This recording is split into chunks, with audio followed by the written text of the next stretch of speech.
All right, good morning. As people start popping on, you're looking straight ahead at the Mound House, the amazing museum here on Fort Myers Beach. And we're going to be getting some information and a tour inside and of the grounds from Adam Knight, who is the Mound House manager. Thank you so much for joining us today, Adam. Appreciate it. Thanks for coming out. Always love to show off the Mound House. Yeah, well, it is a beautiful place and the grounds are beautiful. Where would you like to get started showing people what's available here? I figure we can check out the observation pier. Okay, so you have the observation pier. And were you saying that this is the only observation pier or one of the few? Yeah, to my knowledge, I haven't been able to find any other public piers on the island. I know, unfortunately, the loss of the pier on the beach right in downtown near Times Square was a huge loss, but this might be a good place if you're looking for a new fishing spot or a place just to be out on the water. We're right here on the back bay, so you're looking down towards Publix and Silklight Marina, and then our observation pier wraps around. We have some nice alcoves so you can bring your lawn chairs, set up, drop a line, spin all morning. We also have free parking here on the island. Did you hear that, folks? Free parking. Yes, free parking here at the Mound House for Mound House visitors. That includes the grounds, the museum, the kayak launch, and of course, our fishers. So you can come out here, and also various interpretive signs discussing our natural environment, some of the history here in Estero Bay, right here on Fort Myers Beach. So surrounded by our mangroves, great deal of wildlife, herons. So if you are any bird watchers out there or those that like to come enjoy nature, this is a great place to kind of escape the hustle and bustle of life just minutes away right here in this little green oasis that we call Mound House. Yeah, I was out here, I don't know how many weeks ago, and there was some gentleman out here fishing, and you could see, you know, manatees, and it is really, really beautiful out here. And it looks like this observation pier really survived the storm pretty well. Yeah, surprisingly, this pier we're at, this was completely submerged. We only had to replace a few planks, really. So this structure survived extremely well during the storm surge from Hurricane Ian. And it's thankfully continues to be a great place that people come and hang out and fish. And like you said, we see a lot of manatees and dolphins right here. Quite a popular space for the wildlife as well. Now, remind people where the Mound House is located, because we got talking about the free parking. It's off of Connecticut Street, correct? Yeah, we're located at 451 Connecticut, so right at the dead end of Connecticut. So right where Beach Baptist is. Yes. Turn right there. We have some new brown signs that say Mound House Museum, so it's a little bit easier for folks to find us. We're also opposite of the Beach Access 22. Right. So you can always look for those beach accesses as a good marker as you're driving down Estero Boulevard. So Beach Access 22 is at Connecticut Street. Just turn down Connecticut away from the beach. I know it's a hard thing to do. And come out to the museum. Down. But this is pretty easy on the eye too. It is. And you have a small parking lot right in front of the museum, but you have a bigger parking lot on down. So if people come and it's full out front, they can just go around and right down the street on the other side, right down Connecticut, right? Yeah, exactly. So we have a small parking lot, only about 8 cars right here at the Mound House. It's a little hard since we're an archaeological site to have additional parking.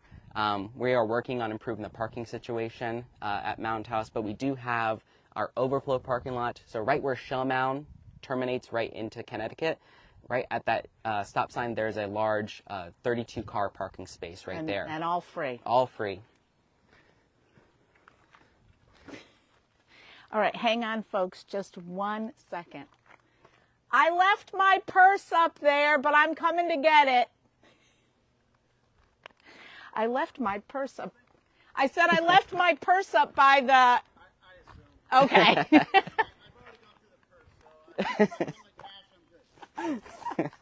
Leave it to me to leave my purse everywhere. So now here we are by the kayak launch. Yeah, our kayak launch. So if you have your own kayak or paddleboard, any non-motorized vessel, you can bring that out here to the kayak launch and launch. We have our shell loop drive, so right when you get to the end of Right. Mound House, you see our shell loop drive. You can come around, unload your kayak, get your supplies out, and then pull around. So it's very easy as a great loading spot as well. And I can attest to that because I've done it more than once. It's a great spot, and they're hard to find, a nice kayak launch. Yeah, and we're part of the Great Calusa Blueway. Yes. So you can actually follow your Great Calusa Blueway maps and explore 190 miles. Wouldn't recommend it in one day. No, no. But you'll get a good look at it from yourselves. But if you're new to kayaking or don't have a kayak or want to learn a little bit more about the environment or even the history of the waterways you're paddling through, we also offer guided kayak tours. So for about the same price as renting your own kayak, you can get a whole private guided tour.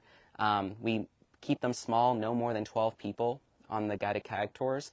So you go out with a guide and a volunteer, and they'll give you a full history in addition to a great kayak experience and a discussion about maybe some of the birds you might not be familiar with, the I wildlife. have done that, folks. It's well worth the cost to go out in a small group and have someone who knows what they're talking about, pointing things out. And like you said, if you have your own kayak, this is a great place to launch. It's kind of mid-ish island, so you're kind of good to go. Yeah. All right, let's swing this way around, and then we'll head on up. Now, how long has the building, the museum, been here? Great question. So we kind of think of it as two structures. We have the mound and the house. Right. Hence the name. The mound, that was built starting around the year 400 and was occupied by the Calusa until about the 1600s. Okay. So about 1,200 years of history there. And then later this was a fishing, what's known as a rancho, a temporary camp during Spanish Florida by early Spanish settlers and Seminole in Miccosukee. And that was during the 17 and 1800s. And then the 1890s, Anglo-Americans start coming down, like the Gilbert and the Case families. And eventually, by 1921, the house that the Case family lived in was expanded to its current appearance as you see it today. People lived in the house up until 1994. And then in 2000, the town bought the property. And then after several years of renovations with archaeologists, historians, those interested in preservation and restoring the house back to its 1921 historic charm, the museum itself opened November 15th, 2015. So this year is our 9th anniversary of being open to the public as a museum, as you will see it today. Wow. So it's a lot of history. A lot of history.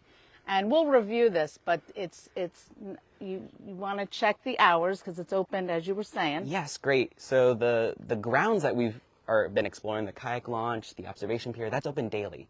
So 7 a.m. to 6 p.m. Okay. Daily, 7 days a week. The museum building itself with its exhibits, our guided tours and exhibit tours, that's Wednesday through Saturday. Okay. So the museum is closed Sunday, Monday, Tuesday, but it's open to the public, as I said, Wednesday, Thursday, Friday, Saturday, 9 to 4. And people can just come in and Absolutely. do what we're going to do?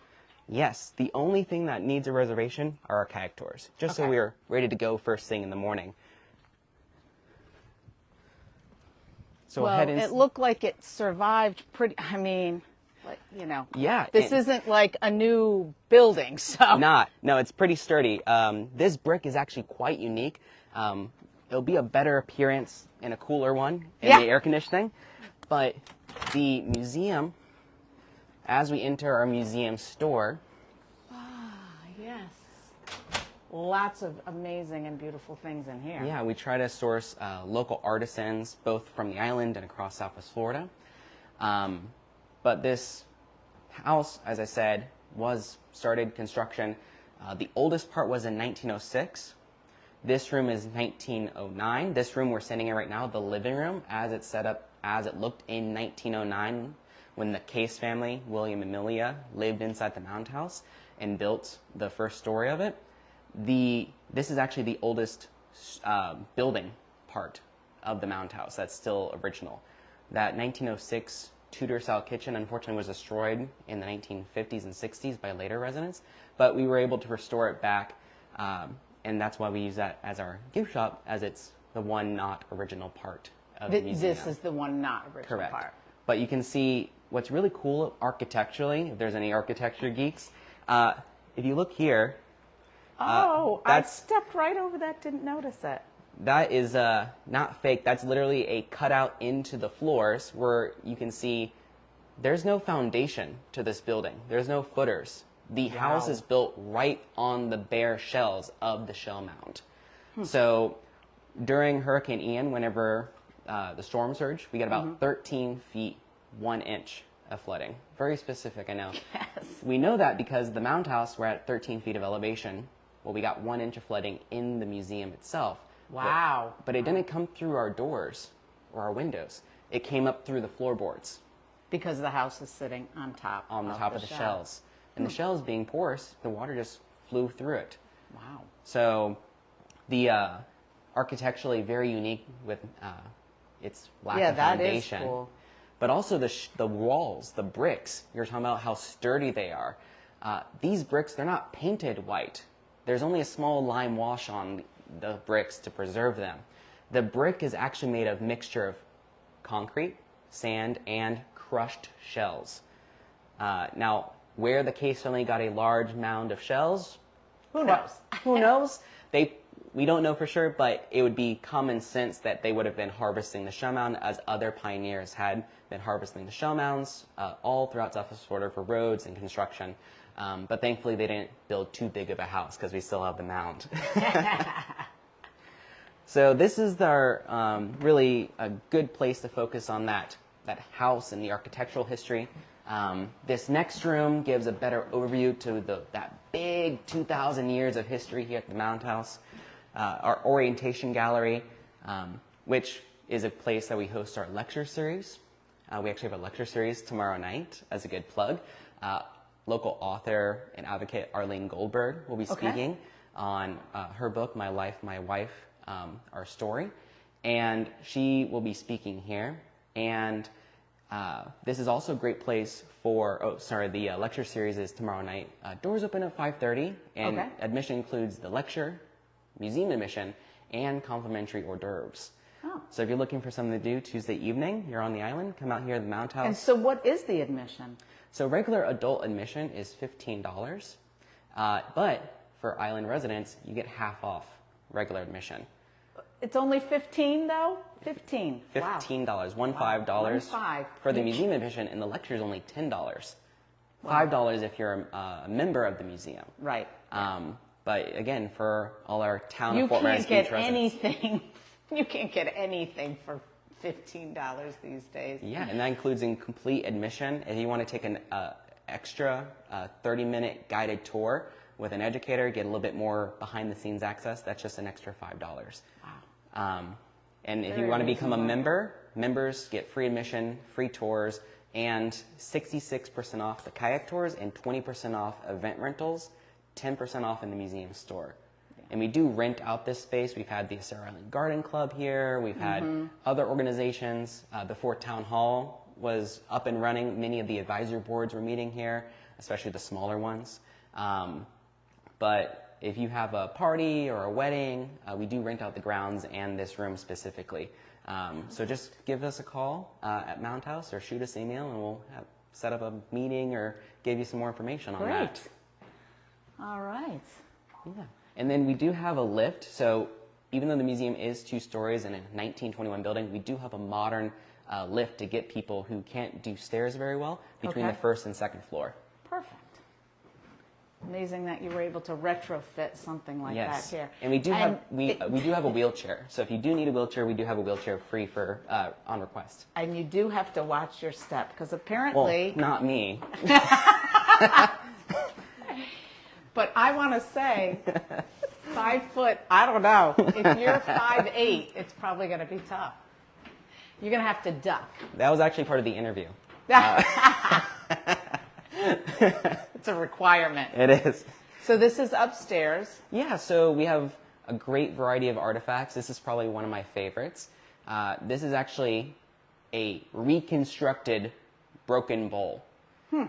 So all these dark, almost orange fragments that are glued together, Those are the original pottery sherds, broken pieces of pottery.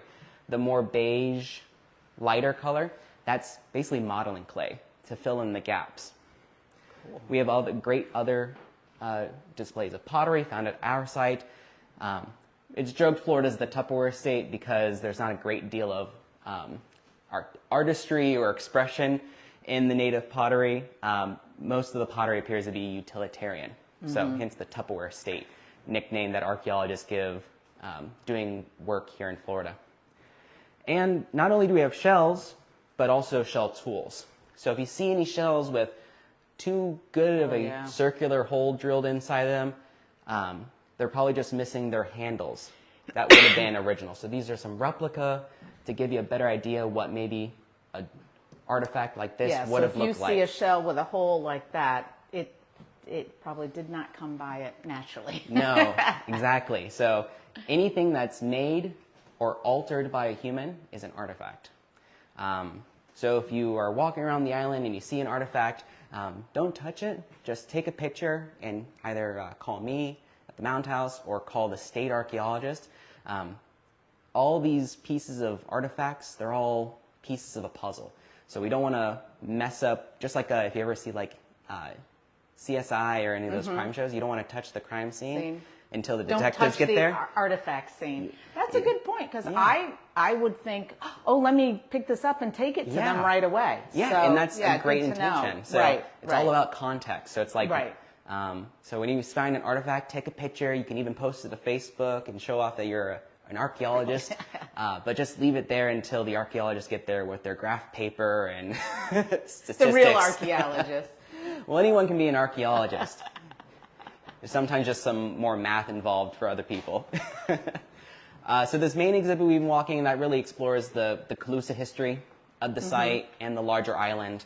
And our next exhibit here, Settlers on the Shells, explore what was here after the Calusa abandoned the site. So I talked a little bit about the ranchos. They were here starting in the 1700s and up until the 1840s, so before the U.S. Civil War. And so they came here before the U.S. even existed with the Revolutionary War. And the ranchos, camps, basically, roughly translated from Spanish, they were here with Spanish settlers, Seminole and Miccosukee, living here on Acero Island at this mound. And you can even see some of the artifacts from that time period. So not only do we have Calusa pottery, we also have Spanish pottery. Very interesting. After the U.S. Civil War is when a lot more English-speaking Americans come down, Anglo-Americans, and they leave their own pottery. So things like perlochrome polyware, kind of like what these fragments are. The teapot is a replica, just to show you what these fragments would have looked like when put all together. And some more modern artifacts, some Clorox bottles. Root beer. Is that root beer? Here's root beer, exactly. That's right. Yeah. And this last room in the main museum is our Digging Deeper exhibit. So this is very much a hands-on exhibit. So we have a great variety of puzzles. So just like archaeologists, you and your family can come here and test your skills at putting together pottery fragments, examining artifacts, and really learning the science behind archaeology. Really kid-friendly. Exactly. Yeah. Yeah, that's what we try to do, try to make the museum really welcoming to people for all ages. And if and we're in a bathroom, so there's the bathtub. Yeah, so if it gets too hot, just draw a bath. No, don't do that. There's no water. There's no water. The room we're in used to be the bathroom. So this was a bathroom that was added on in 1921. This guy right here actually built all of the second floor. So you learned a little bit about the Case family who built the first floor. Well, the guy who made the Mound House what it is today, Jack Delisle, he actually owned the Seminole Sands Casino. Right where the beach access on Connecticut Street was, there was this huge building. People would come out with their Model Ts and REO cars in the 1920s, some early Dodges, and they'd come out there. And the name casino back then used to be basically a resort. So no gambling, there was no drinking, but there was a diving platform, a swimming pavilion. They would hold dances, races on the beach, Unfortunately, a hurricane destroys it, and Mr. Delisle leaves town, which is why this home kind of sat vacant through most of the 1930s and 40s. The Case family continued owning it. Mr. Delisle was actually a renter. He leased the property. But the Case family, they owned it up into the 1950s, when later residents will purchase the home and do some extra renovations and additions. Now, is the floor the original planks? The majority of the floor is original throughout the house. I can't point out which plank is original. Right. In this room, downstairs, the side that's closest to the water, that's most of the original flooring down there. And so this is the wraparound porch. Yes, a great addition Mr. Delisle added to the Mound House. So not only some great signage on our local waterways and a Cerro Bay in this screened-in porch, but just a nice place to rest and relax. Maybe if you have someone in your party that's a big history buff and they're reading every single sign and every word a couple times, you might sit out here on the rocking chair and take a nap before whenever they're until they're done. Yeah, it's beautiful up here. Yeah. So we'll actually exit out this way. Okay. It's okay because I work here. Yeah, this is not a traditional exit. Not a traditional exit.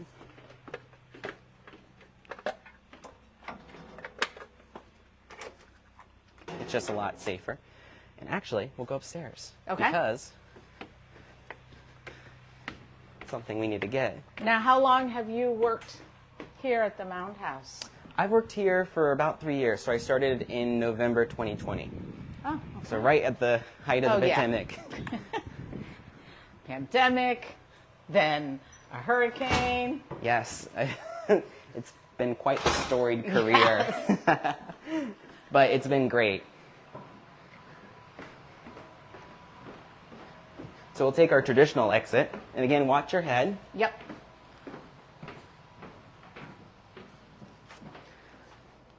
And many people may not know the Mound House is actually owned and operated by the town. Right. So we're a town facility. We're in the Culture, Parks, and Recreation Department. So the folks at Bay Oaks, they're our cousins in an administrative sense. So we're in the culture side of the Culture, Parks, and Recreation Department. And it's quite amazing. You know, the town, founded in 1995, bought a museum and an archaeological site when it was only about 5 years old. Yeah. In 2000. Good forethought. Yeah. Yes. And there's lots of different plants, and there's a lot of information all around the walkway to explain exactly what's going on. If that's your jam, you can see a lot of different plants here. Yeah, some great examples. The vast majority, I would say over 90% of the plants here at Mound House are Florida natives. So we don't have an irrigation system. We don't use pesticides or herbicides or growth anything or fertilizers. Everything pretty much takes care of itself, and we haven't replanted after Ian. All these plants survived being submerged in salt water for several hours. Wow. So it's quite hardy plants. Our prickly pear cactus, the ever popular landscaping plant, the kunti. The kunti, you'll find a great deal of it throughout the Mound House. It's a very hardy plant. It also had a very historical use. Early American pioneers would grow it as Florida arrowroot and sell it as a flower. But native people, the Calusa, Seminole, Miccosukee, they would, and some still do here in the area, especially the Miccosukee and Seminole.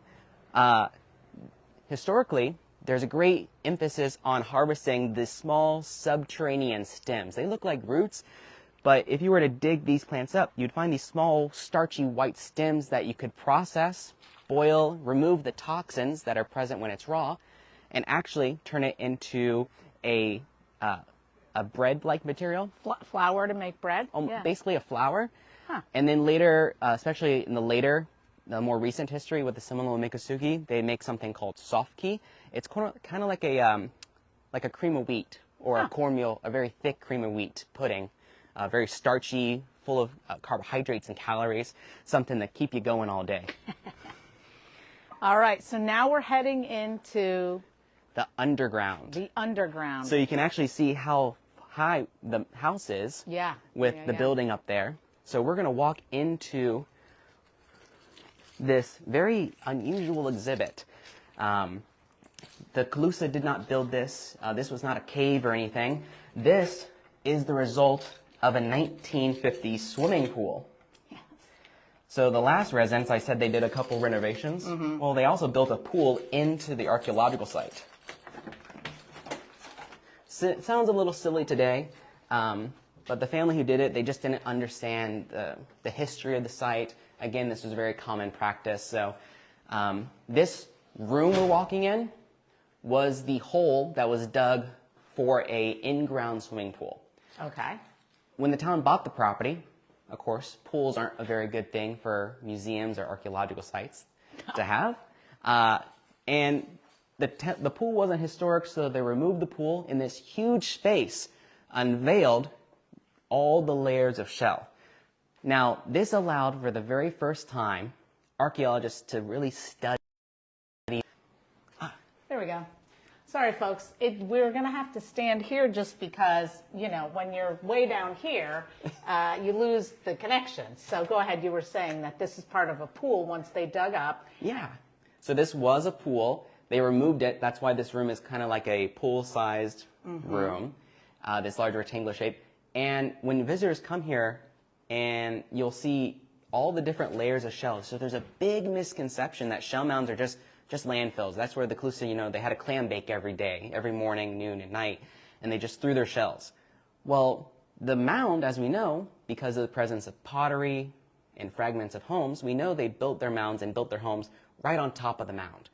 So just like people today elevated their homes, or elevate their homes still today from storm surge, especially after hurricanes, unfortunately, the Calusa were doing the same thing. But instead of stilts, they built mounds. So it's just a different way of thinking about the same problem, and really shows this resiliency that our island's gone through and the resiliency of our residents to rebuild stronger and better. This is something that's been going on for thousands of years, people living on this island. And you were saying, I could look up there, it's a little harder to see, but you can see some white up there. Now this room filled with water. Yes, so this room flooded during Hurricane Ian. This room was completely submerged. So while we did have some minor damage to the exposed archaeology of the shell mound, the exposed archaeological profile, unfortunately we did lose everything we built. So the ancient stuff survived, the new stuff broke.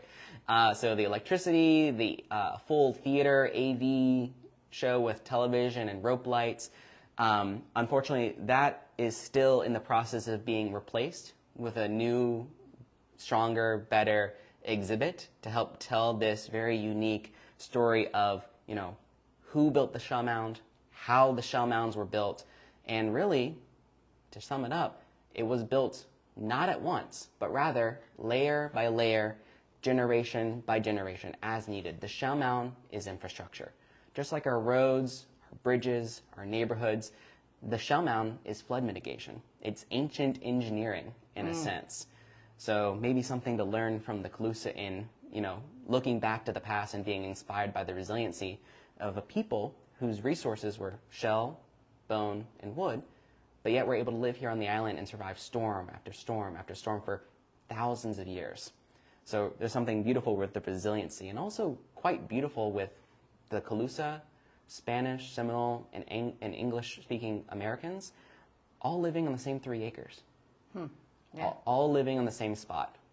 At different times, but yes. At different times, exactly. Yes. So when do you think you'll get the AV stuff? Because I was lucky enough to be able to come and see the show and see the rope lights, and it really does. And then they had the movie, I think, about all the folks that were here digging it up for so long, and the intricate detail they went through to, just like when you're looking for dinosaurs and you would see, you know, the little brushes out. So yeah, unfortunately, I don't have a timeline for the exhibit replacement. It's quite a lengthy process of, you know, there's been a lot of new research found. The old exhibit was from 2008, and even since then, before the storm, we were already looking about starting to plan for a new exhibit replacement just to get the information updated, just so much more information, and just update the system overall.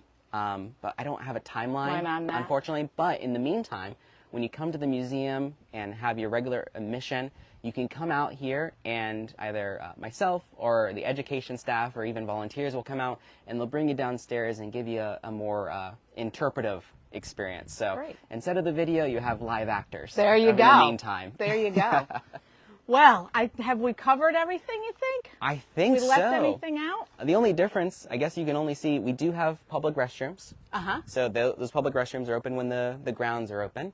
And as I said, the grounds are open. The museum is open Wednesday through Saturday. Be on the lookout for our regular events. We have tours every day. We have kayak tours every day. We're open. And then every first Friday, we actually have free admission. So we have free admission every first Friday of the month. Wow, guys. First Friday of the So month. July 6th, July 5th. So Friday, July 6th will be our next first Friday free admission. A lot of family programs, a lot of free, all free. So if you have family, if you live off the island, come out here to the Mound House, come to the beach, enjoy First Friday, and enjoy many of our local restaurants and businesses while you're at it.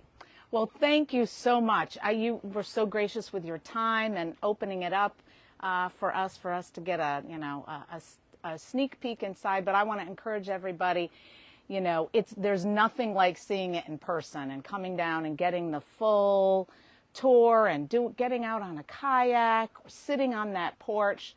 Lots to offer here. Thank you so much for your time. We really appreciate it. Thanks, everyone. Bye.